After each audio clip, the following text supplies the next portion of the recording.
Welcome back, everybody, for another deep dive. This time we're going deep on the finances of the new East Baltimore project. So that's a massive urban revitalization effort. 88 acres, and we've got a whole stack of reports and articles here.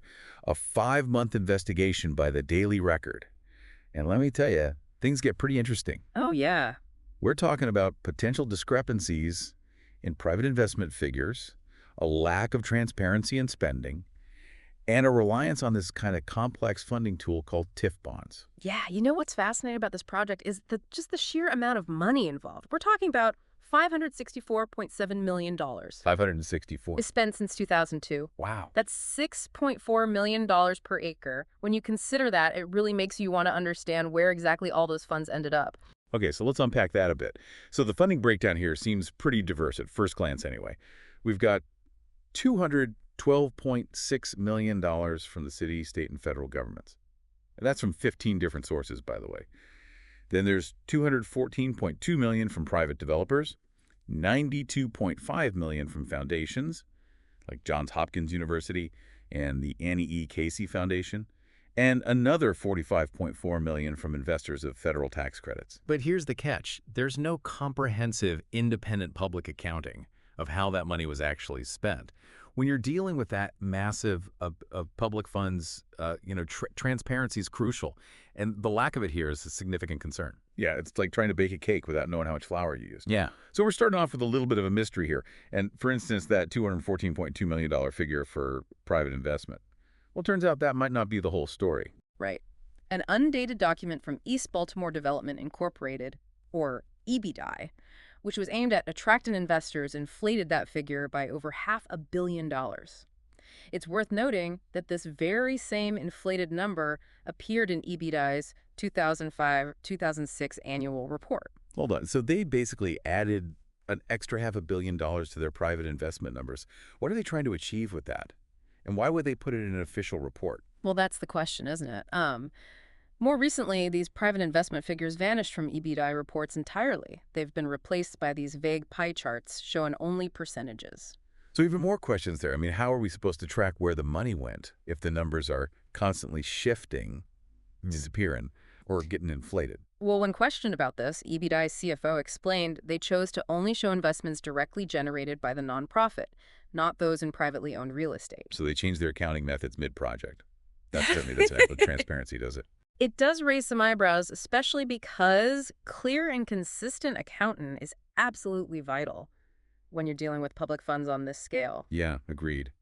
So we've got hundreds of millions of dollars, shift in numbers, lack of public accounting. It seems like we're dealing with more than just missing puzzle pieces here. It certainly seems that way, and it makes you wonder what else might we uncover as we delve deeper into the project's finances. Well, let's not stop here. I'm ready to dive deeper into EBI's spending practices. Let's do it. I think you'll find some of these expenditures quite interesting. So one area that raises questions is EBDI's staffing and salaries. Between 2005 and 2009, right as the recession hit, they saw a significant increase in both. It does seem a bit counterintuitive to increase spending during a recession, especially when so much of the project's funding comes from public sources. What kind of increases are we talking about here? Well, their payroll and benefits jumped by a staggering 46%, from $2.6 million in 2005-2006 to $5.6 million in 2008-2009. Wow, that's a huge jump. Did their workload increase proportionally during those years?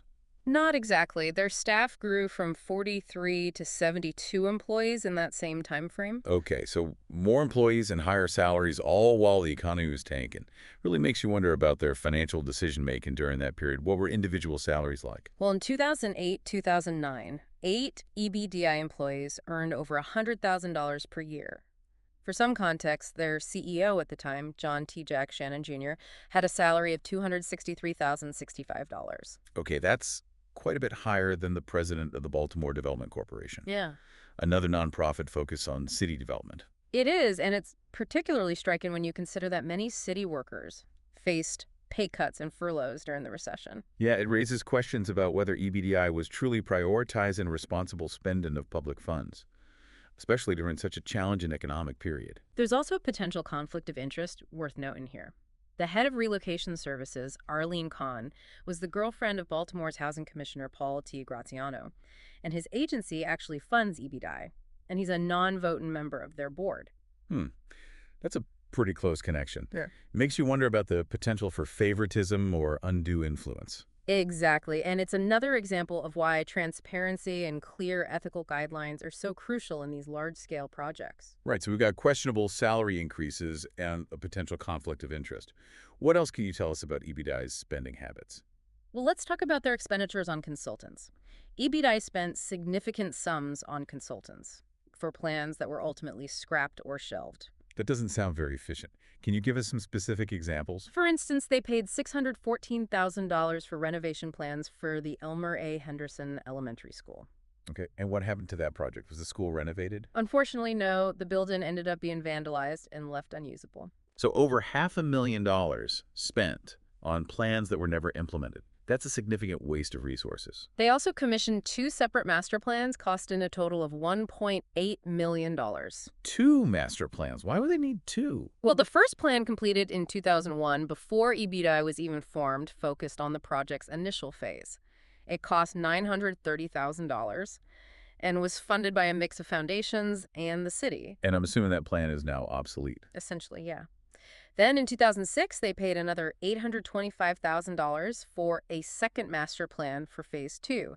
However, according to EBDI's current CEO, Christopher Shea, this plan has been put on hold because the market for new housing dried up. So they essentially paid $1.8 million for plans that are either unusable or indefinitely shelved. It seems like some of these decisions could have been managed more effectively. I think it's fair to question whether this was the most prudent use of funds, especially given the reliance on taxpayer money. It definitely makes you question their financial oversight. All this spending on salaries and consultants raises even more concerns when we consider how the project is being funded. Let's talk about those TIF bonds you mentioned earlier. Absolutely. TIF bonds are a complicated but increasingly common way to fund development projects, and they play a crucial role in the new East Baltimore project's financing. I'll admit I'm not entirely clear on how they work.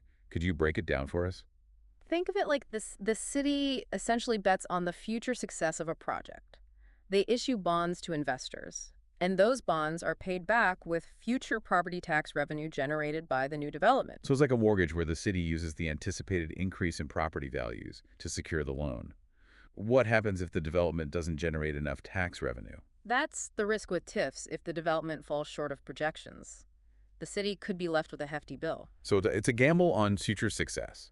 And how much of the new East Baltimore project is funded by these TIF bonds? The largest public investment in the project comes from $78 million in TIF bonds. Wow, that's a lot riding on the success of this project, especially considering the information we've uncovered about questionable spending practices. Are there any safeguards in place to protect taxpayers if the project doesn't meet its financial projections? Let's dive into that next. The potential consequences of these TIF bonds are definitely something worth exploring further. So we've got $78 million in TIF bonds riding on the success of this project. But a large portion of the project area is still vacant land. It makes you wonder what happens if those optimistic projections don't come to fruition. Who takes the hit? Well, the city documents state that the property owner, which in this case is East Baltimore Development, Inc., would be responsible for the debt if there isn't enough property tax revenue.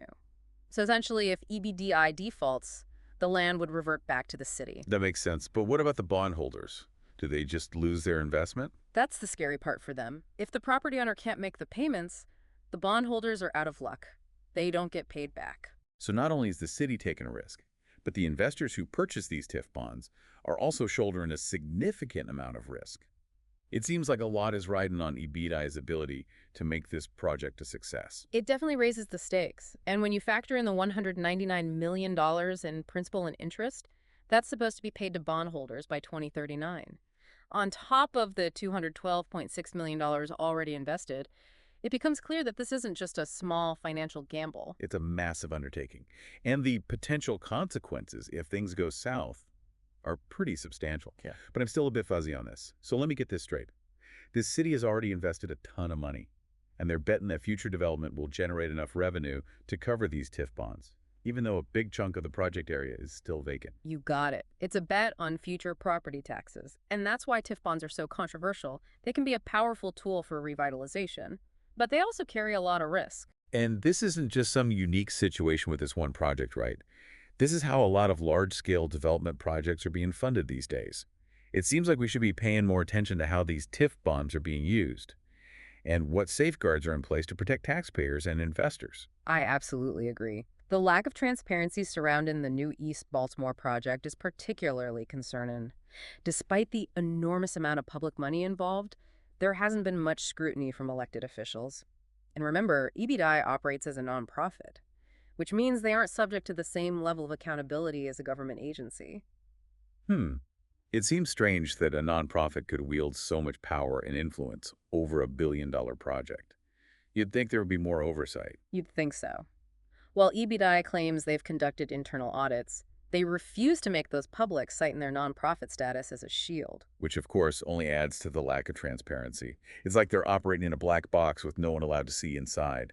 Exactly. And that's why calls for an independent public audit are so crucial. We need a clear, unbiased accountant of how those public funds have been spent and whether the project is truly delivering on its promises. It all boils down to trust.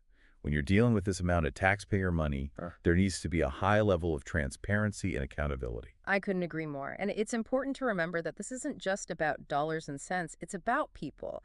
It's about the residents who were relocated, the businesses that were displaced, the taxpayers who are footing the bill. Yeah, it's a powerful reminder that these urban development projects have real-world consequences, both positive and negative. Exactly. And we need to be having more critical conversations about how these projects are financed, managed, and ultimately who benefits from them.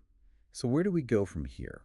What does this mean for the future of the new East Baltimore project? Well, that's the big question. This deep dive has raised some serious concerns about the project's financial management, transparency, and accountability. It's a reminder that these complex financial mechanisms like TIF bonds need greater oversight. We can't just assume that these massive projects will automatically lead to revitalization and positive change. We need to be asking tough questions, scrutinizing the details, and demanding greater transparency from those in charge. Absolutely. And we as citizens need to hold our elected officials accountable for ensuring responsible and ethical stewardship of public funds. This has been an eye-opening deep dive into the new East Baltimore project. It's clear that there's much more to uncover, and we encourage you to continue exploring these issues and engaging in these vital conversations about urban development. Until next time, stay informed and keep those critical thinking caps on.